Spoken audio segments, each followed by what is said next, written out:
যার অন্তরের মধ্যে আল্লাহর কোরআন নাই কিছু পরিমাণ, তো সে একটা বিরান ঘরের মতো, সারা বাড়ি আলগা বাড়ি। যে বাড়িতে মানুষ থাকে না, কুকুর বিড়াল থাকে, গরু ছাগল থাকে, যেই বাড়িতে সাপ বিচ্ছু থাকে, এখন আর মানুষ থাকে না, মানে বিরান ঘর। এটা ফেলে দিছে আর কি। এই ঘরে এরা নতুন ঘর বাইন্দা মনে করেন চলে আসছে।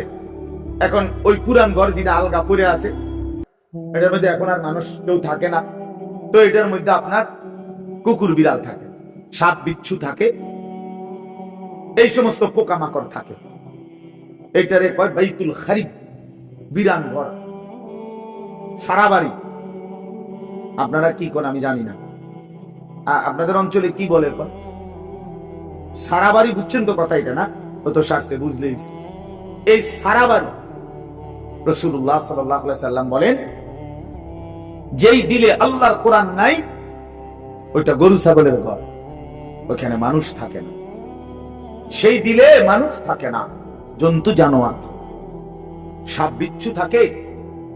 সেই দিলের মধ্যে চতুষ্পদ জন্তু জানোয়ার থাকে, মানুষ থাকে। এই জন্য কোরআনুল কারীম বিহীন মানুষ হয় না, কোনো সিস্টেম নেই। সেজদা বিহীন মানুষ হয় না। যার মধ্যে সেজদা নাই ওই মানুষ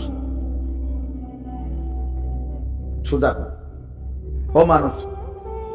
উলাইকা কাল আনআম, সে চতুষ্পদ জন্তু, অথবা তার চাইতে নিকৃষ্ট, মানে অথবা তার কোনো পরিচয় নেই। চতুষ্পদ জন্তু তো একটা লেভেল হইছে, তো গরু ছাগল না, গরু ছাগল না বলে কি না কিও না,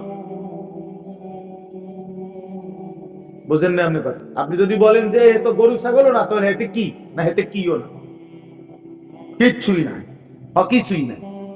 এটা মানুষও না, জানোয়ারও না, প্লাস্টিকও না, হাফ প্যান্টও না, এটা কিচ্ছু ফালতু জিনিস। হ্যাঁ, যে দিল আল্লাহকে নিয়ে ভাবে না, যেই কান আল্লাহর কথা শোনে না, যেই চোখ আল্লাহর কালাম, আল্লাহর ঘর, আল্লাহর কুদরতের চারদিকে নিদর্শন দেখে না, বিশ্বাস করেন ছেলেরা, তোমরা বিশ্বাস করো, উলাইকা কাল আনআম, আল্লাহ বলছে ওরা শুধুই কেবল জানোয়ার, জানোয়ার, জানোয়ার, এরা জানোয়ার। বাল হুম আদাল, বরং তার চাইতে নিকৃষ্ট, তার চাইতে নিকৃষ্ট এটা। অতএব যে কপালে সেজদা নেই, ওই কোনো মানুষ না। বেনামাজি কোনো মানুষে না, মানুষের জাতে নাই, এটা কোনো মানুষের জাতে না। সাফ কথা বলে। যদি তর্ক করার খেয়াল থাকে, তোমার কাছে কোনো যুক্তি থাকে, চলো আমি শুনতে রাজি, বলো, তুমি যুক্তি দাও যে হুজুর আমার কাছে যুক্তি আছে, হ্যাঁ বলো। জীববিজ্ঞান পদার্থ বিজ্ঞানের দৃষ্টিতে বুঝাই দাও। এই জন্য আল্লাহর কোরআন বলছেন, নবী সাল্লাল্লাহু আলাইহি ওয়াসাল্লামকে আল্লাহ তাআলা বলছে, বন্ধু মনের ইচ্ছা মতো চলে, আমার হুকুম আপনার তরিকা বিহীন যে চলে, আমি আল্লাহ বলে দিলাম আপনাকে, আমি কিন্তু তার কোনো দায়িত্ব নেব না, আমনে পারলে নিয়ে। জানে এর থেকে সাংঘাতিক কথা কি হতে পারে? নবীজিকে আল্লাহ বলছে, আমনের মনে করলে আপনি নিয়েন তার দায়িত্ব, তাকে আমি নাই, এমন অসভ্যের লগে আমি নাই। আরাআইতা মান ইত্তাখাযা ইলাহাহু হাওয়াহু আফা আনতা তাকুনু আলাইহি ওয়াকিলা। এই যে সরাসরি কোরআনের আয়াত, আল্লাহ বলে, বন্ধু যে তার মনের ইচ্ছা খেয়াল খুশি, আমার মনে যা চাই আমি তাই করব, কিসের হালাল কিসের হারাম, কিসের পাক কিসের নাফাক, কিসের জায়েজ কিসের না জায়েজ, আমার বোনও দেখবো, মানুষের বেডিও দেখবো, আমার নিজের স্ত্রীকেও দেখবো, মানুষের বেডিও দেখবো, নিজের মাকেও দেখবো, মানুষের মহিলাকেও দেখবো, সব, কোনো হালাল হারাম কিছু নাই, কোনো পাক নাফাকের কিছু নাই। মুতে ধরছে, মুইতা লাইলাম, সেন্টান দিয়ে হাঁটা ধরলাম, আরে ভাই তুমি তো নাপাক হয়ে যাবে, ধরো বেটা নাফাক কিতাবা, মুতে ধরছে মুইতা লাইছি, আবার নাফাক। এই যে জীবন, পাক নাফাক, হালাল হারাম, জায়েজ না জায়েজ, বৈধ অবৈধ, এর কোনো হিসাব কিতাব যার মধ্যে নাই ভাইয়া, আল্লাহ তাআলা বলে, বন্ধু এ তো নিজের ইচ্ছা নিজের মনের চাহিদাকে খোদা বানাইছে, তার আলাদা কোনো খোদা নাই। যদি আলাদা কোনো আল্লাহ থাকতো তো সে তো তাকেই মানতো, তার কথাতে সে হালাল হারাম নির্ণয় করত, উচিত অনুচিত বুঝতো। সে তো বুঝলো না, মানলো না। কাজে আমি আপনাকে জানতে চাই, নবীজিকে আল্লাহ বলতেছে, আমি আপনার কাছে জানতে চাই বন্ধু, মনের ইচ্ছা মনের স্বাধীনভাবে যে চলে, আফা আনতা তাকুনু আলাইহি ওয়াকিলা, আপনি কি তার ওয়াকিল, আপনি তার অভিভাবক, আপনি তার জিম্মাদারি নেবেন? নবী জিজ্ঞেস করে, আল্লাহ জিজ্ঞেস করছে, নবী নিবেননি? আপনি কম, আমি নেব না, আপনি নিবেননি কম। এখন নবীজি সাল্লাল্লাহু আলাইহি ওয়াসাল্লাম কি বলবে? আল্লাহ আপনি যেটা নিতেন না আমি এটা নিই।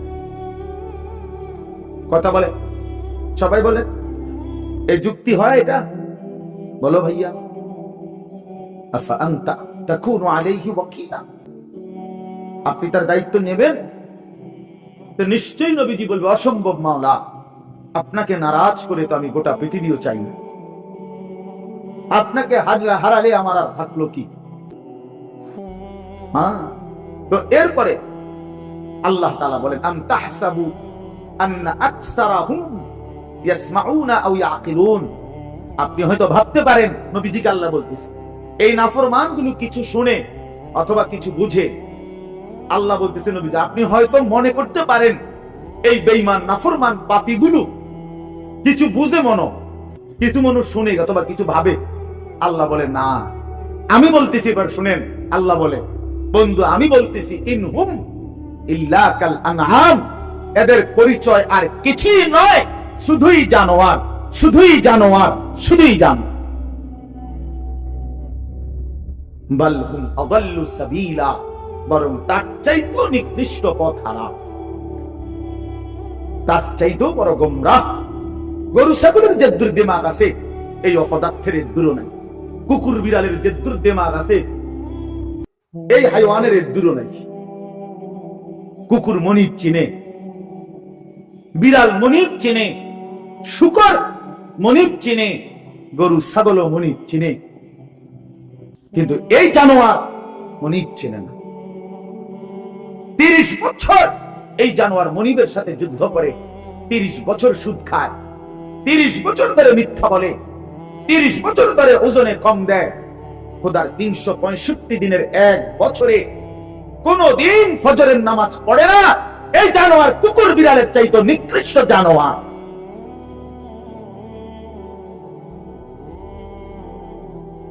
তো মানুষের বাচ্চা দূরে থাক, পরের খবর।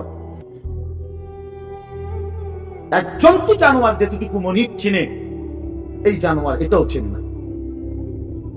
এক বছরে কোনোদিন মনে পড়বে না একটা মুসলমানের বাচ্চা, আরে কিও ভাই, আমার কাছে রীতিমতো এটা গবেষণার বস্তু মনে হয় যে এটা কিভাবে সম্ভব, এটা কিভাবে সম্ভব, এটা কিভাবে সম্ভব যে একটা বছর চলে গেছে এই নাফরমান কোনদিন ফজরের নামাজ পড়ে নাই। এটা মানুষের বাচ্চা কেমনে, আমার এটা মাথাতে ধরে, কেমনে মানুষের বাচ্চা হইল? ওরে মানুষের বাচ্চা কেন বলবে?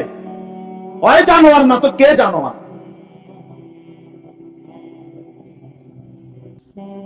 বলে আল্লাহকে এতদিন ভুলে থাকা। আস্তাগফিরুল্লাহ, আস্তাগফিরুল্লাহ। 20 বছর লাগাতার দাড়ি কাটা, তোমার এটা কি ডাকায়? এবারটা কেমন শক্ত ডাকায়, চিন্তা করছেন আপনি? তার কলিজা কত শক্ত। আল্লাহ দেখাই দেবো আপনার, আপনি দিবেন যতবার আমি কাটবো ততবার। দেহুম আপনি পারেন না, আমি পারি। হ্যাঁ হ্যাঁ, সে তো মতে এটা করতেছে না, আল্লাহর সাথে যুদ্ধ করছে। প্রতিবার যে দাড়ি কাটে তো প্রত্যেকবার আবার নতুন করে দেয়, দাড়ি গজায়, এটা কে দেয়? কথা বলেন না কেন? তো সে যে আবার কাটতেছে, তো কার উপরে কাটতেছে? সে কাকে বুঝাইতে চাচ্ছে যে আপনি দিতে পারেন কতবার, আমি কাটতে পারি কতবার, আমি দেখাই দেব। আপনি বলছেন সুদ হারাম, আপনারে বুঝাই দেব সুদ খাইয়া একবার মানে পুরা ফ্যামিলি বিল্ডিং এর বালুয়ে বালুয়ে, সিমেন্টে সিমেন্টে ইটে ইটে কণায় কণায় সুদের টাকা, কিস্তির টাকা, লোনের টাকা সামনে কিনতারেন, আমরা দেখাই দেব। নাচ গান হারাম করছেন, আমার টাকা দিয়ে ডিশের বিল দেব, আমার টাকা বিদ্যুৎ বিল, রঙিন টেলিভিশন 1,90,000 টাকা দিয়ে কিনছিলাম। এবার আমার বউ বাচ্চারে সবাই বলে দিছে, বউ বাচ্চা এই শোন, তোরা আমার বিবি বাচ্চা শোন, আল্লাহ নাকি নাচ গান হারাম করছে। আমি আল্লাহর সাথে চ্যালেঞ্জ করলাম, তোগো বিষয়টা আমি দেখবো, তোরা দেখ, আমি বুঝ করবো, তাই কি হয় পর হইব, তোরা সাফ। আমি বিল দেবো, টাকা আমার, ডিশের বিল আমার, যতবার নাস্তা খাবি, চা খাবি, ভাত খাবি, বন খাবি, আমার টাকায় খাবি, সোফা আমার, কারেন্ট চলে আমার, আমি বিল দিতেছি, তোর আল্লাহর কথায় পাত্তা দিবি না। উনি বলুক, মাতিস না, বাদ দে এগুলা। কার সাথে গাদ্দারি করছেন? কার সাথে? হারামখোর, তুমি কার সাথে গাদ্দারি করো? এই ছেলে, তুমি শুনো নাই? নারীর ছবি, মোবাইলের অশ্লীল দৃশ্য, উলঙ্গ নাচ তোমার আল্লাহ হারাম করছে, যে তোমারে সৃষ্টি করেছে, যে তোমারে বানিয়েছেন। রাসূলুল্লাহ সাল্লাল্লাহু আলাইহি ওয়াসাল্লাম বলছেন, শরীয়ত বহির্ভূত, ইসলাম অনুমোদিত নয়, স্বামী স্ত্রীর পবিত্র সম্পর্ক ব্যতীত, হালাল সম্পর্ক ব্যতীত ভিন নারী যাকে দেখার অনুমতি নাই, তাকে দেখাটাও জিনা, তাকে হাত দিয়ে স্পর্শ করাও জিনা, তার দিকে পাও দিয়া এগিয়ে যাওয়া এটাও জিনা, তাকে অন্তর দিয়ে কল্পনা করা এটাও জিনা, তাকে চোখে দেখা এটাও জিনা, আবার লজ্জাস্থানের মাধ্যমে সরাসরি জিনা করা এটাও জিনা। সবটাই জিনা, সবটাই ব্যভিচারী। জিনাল লিসান, জিনাল ইয়াদ, জিনাল রিজল, জিনাল নফস, জিনাল ফরজ। হাতের জিনা, কানের জিনা, জবানের জিনা, চোখের জিনা, পায়ের জিনতরের জিনা, লজ্জাস্থানের জিনা, সব জিনা। এজন্য যে যুবক দিন রাত মোবাইলে অশ্লীল ছবি দেখে, ও তো ব্যভিচারী, ও জিনাখোর, ও ব্যভিচারী, ও নরপশু, ও নিকৃষ্ট, ও জঘন্য, ও জঘন্য, এই সমাজের সবচেয়ে জঘন্য মানুষ। কোরআন কারীমে আল্লাহ বলছে, ওয়ালা তাকরাবুজ জিনা ইন্নাহু কানা ফাহিশা ওয়া সাআ সাবিলা। আমার বান্দা, কোনোভাবেই জিনা ব্যভিচারের কাছেও যেও না। এটা শোনো, বড় বড় বেশ অশ্লীলতা এবং অত্যন্ত মন্দ রাস্তা। এই পথ তুমি মারাইও না বান্দা। এই নারীর ফান্দে পইরো না, এই নারীর লোভে পইরো না, নারীর ছবিতে নিজেকে ফাঁসায় দিও না, নারীর নাচে নিজেকে হারাইয়া দিও না। এটা বড় মন্দ রাস্তা। নবী সাল্লাল্লাহু আলাইহি সাল্লাম বলছে, ফাত্তাকুদ দুনিয়া ওয়াত্তাকুন নিসা। আমার উম্মত, দুনিয়ার মুসিবত, দুনিয়ার ধোঁকা, এর থেকে বেঁচে থাকো, নারীর ধোঁকা থেকে বেঁচে থাকো। নর্তকীর হাসি ওই হাসি না, ও তো জাহান্নামের আগুন। বেপর্দা নারীর অঙ্গভঙ্গি, এ তো অঙ্গভঙ্গি না দোস্ত, ছেলেরা, এ তো জাহান্নামের আগুন। ওই পাউডার, ফেয়ার এন্ড লাভলি তো আগুন, আগুন ছাড়ার কিছু। বেহায়া বেপর্দা নারী তো তোমারে আগুনের মধ্যেই ফেলে দিল, জাহান্নামেই ফেলে দিল। কোরআন কারীমের মধ্যে আছে, আল্লাহ তাআলা বলছে তিনটা অপরাধ, ওয়াল্লাযীনা লা ইয়াদউনা মা'আল্লাহি ইলাহান আখারা ওয়া লা ইয়াকতুলুনা আন-নাফসাল্লাতী হারামাল্লাহু ইল্লা বিল হক ওয়া লা ইয়াজনুন। এই তিনটা অপরাধ: এক, আল্লাহর সাথে শিরিক; দুই, অন্যায়ভাবে কাউকে হত্যা করা; তিন, জিনা এবং ব্যভিচার করা। আল্লাহ বলেন এই তিনটি অপরাধ যে করবে, সূরা ফুরকানের মধ্যে আছে, আমান ইয়াফআল যালিকা ইয়ালকা আসামা। আল্লাহ বলেন এই তিনটি কাজ যে করবে, সে নিশ্চিত শাস্তির মুখোমুখি হবে। কেমন শাস্তি? আল্লাহ বলেন ইউদাআফ লাহুল আযাবু ইয়াউমাল কিয়ামা। কিয়ামতের দিন তার প্রত্যেকটি এই তিনটা অপরাধের শাস্তি দ্বিগুণ দ্বিগুণ দ্বিগুণ দ্বিগুণ ডবল ডবল রিডবল তাকে শাস্তি দেয়া হবে।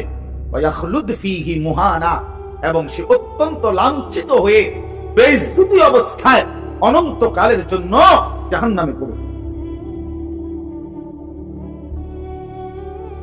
তোরে শেষ করে নেব যুবক, ফেরেশতা আশ্রাইয়া শেষ করে নেব। এই নারীর লোক একদিন দেখবা দুনিয়াও অসল, আখিরাতও অসল। কারণ যৌবনের শক্তিটা, সুন্দর জীবনটা বিবাহের আগেই নষ্ট করে ফেলছে, শারীরিক সক্ষমতা নষ্ট করে ফেলছে, অশ্লীলতা, বেহায়াপনা, অসভ্যতা, সারাদিন সারা রাত উলঙ্গ ছবি দেখে দেখে নর্তকী নিয়ে ভাবতে ভাবতে জীবন, যৌবন, শরীর, স্বাস্থ্য, স্বাভাবিক সক্ষমতা সব শেষ করে দিছে। একদিন দেখে দুনিয়া তো অপদার্থ, আখেরা তো অপদার্থ, আর কোনো কাজে লাগে না। এজন্য ফিরে আসো ভাইয়া, যে কয়জন ছেলে আছো ফিরো ভাইয়া। আল্লাহ বলছেন ইল্লা মান তাবা, অসাধারণ কথা আল্লাহ বলছেন, ওয়া আমানা ওয়া আমিলা আমালান সালিহান ফাউলাইকা ইউবাদদিলুল্লাহু সাইয়্যাতিহিম হাসানাত। বাহ! মালিক বলে, হ্যাঁ তবে শুনো, শিরিক করলে বলছি ডবল ডবল শাস্তি দেব, অন্যায়ভাবে কাউকে হত্যা করলে বলছিস ডবল ডবল শাস্তি দেব, জিনা ব্যভিচার করলে ডবল ডবল শাস্তি দেব, লাঞ্ছিত করে জাহান্নামে ফেলে দেব। তবে যে ব্যক্তি তওবা করলো, আমি আল্লাহর সবগুলো কথায় বিশ্বাস করলো এবং পুরা দমে নেক আমল শুরু করে দিল, আল্লাহ বলেন আমি ওয়াদা দিলাম তার পেছনের সব গুনার পৃষ্ঠা আমি আল্লাহ নেকি দিয়া পূর্ণ করে দেব। যা বান্দা, সাফ, ভালো হয়ে গেছো, সাফ, পিছন ক্লিয়ার, যা পরিষ্কার করে দিলাম পিছন, এবং গুনার খালি পৃষ্ঠা যেগুলো মুছে দিছি এখন সেই জায়গায় নেকি দিয়ে পূর্ণ করে দিলাম। ওয়াকানাল্লাহু গফুরার রহিমা।